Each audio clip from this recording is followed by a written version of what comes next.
ସର୍ବନିମ୍ନ 10,000 ଟଙ୍କା ପେନ୍ସନ୍ ମିଳିବ। ପେନ୍ସନ୍କୁ ନେଇ ମୁଖ୍ୟମନ୍ତ୍ରୀଙ୍କ ବଡ଼ ଘୋଷଣା। ହେଲେ ନମସ୍କାର ଶୁଭ ସନ୍ଧ୍ୟା।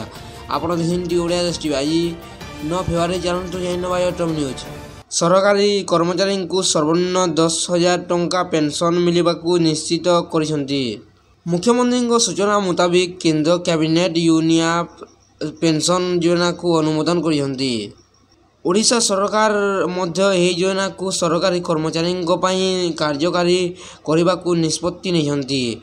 ନିଶ୍ଚିତ ପେନ୍ସନ୍, ପରିବାର ପେନ୍ସନ୍, ସୁଭଦ୍ରା ସ୍ଥିତି ଆଦି ବିଭିନ୍ନ ପ୍ରସଙ୍ଗକୁ ଦୃଷ୍ଟିରେ ରଖି ବିଭିନ୍ନ ପ୍ରସଙ୍ଗର ଦାବିକୁ ଦୃଷ୍ଟିରେ ରଖି ୟୁନିଫାଏଡ୍ ପେନ୍ସନ୍ ସ୍କିମ୍କୁ କେନ୍ଦ୍ର ପକ୍ଷରୁ ମଞ୍ଜୁରୀ ମିଳିଛି।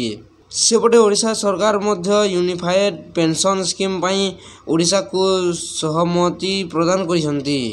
ଯେଉଁ ସରକାରୀ କର୍ମଚାରୀମାନେ ଏନ୍ପିଏସ୍ ବା ନ୍ୟାସନାଲ୍ ପେନ୍ସନ୍ ସ୍କିମ୍ରେ ପେନ୍ସନ୍ ପାଇବାକୁ ଯୋଗ୍ୟ ବିବେଚିତ ହୋଇଛନ୍ତି, ସେମାନଙ୍କ ପାଇଁ ୟୁନିଫାଏଡ୍ ପେନ୍ସନ୍ ସ୍କିମ୍ ଲାଗୁ ହେବ ବୋଲି ସୂଚନା ମିଳିଛି। 25 ବର୍ଷର ସେବା ପ୍ରଦାନ କରୁଥିବା ସରକାରୀ କର୍ମଚାରୀଙ୍କୁ ସେମାନଙ୍କ ମୂଳ ଦରମା ବା ବେସିକ୍ ସାଲାରୀ 50%କୁ ପେନ୍ସନ୍ ଭାବେ ଦିଆଯିବ। ଏହି ପେନ୍ସନ୍କୁ ସେମାନେ ସିଧାସଳଖ ପାଇବେ। 10 ବର୍ଷରୁ 25 ବର୍ଷ ସେବା ଅବଧି ପାଇଁ ସେହି ଅନୁପାତରେ ପେନ୍ସନ୍ ମିଳିବ। ସରକାରୀ କର୍ମଚାରୀ ଯେଉଁ ପରିମାଣର ପେନ୍ସନ୍ ପାଉଥିବେ, ତାଙ୍କ ଜୀବନ ଚାଲିଗଲା ପରେ ତାଙ୍କ ଉପରେ ନିର୍ଭର କରୁଥିବା ପରିବାରର ସଦସ୍ୟଙ୍କୁ ତାହାର 60% ପେନ୍ସନ୍ ଆକାରରେ ମିଳିବ ବୋଲି ସୂଚନା ମିଳିଛି।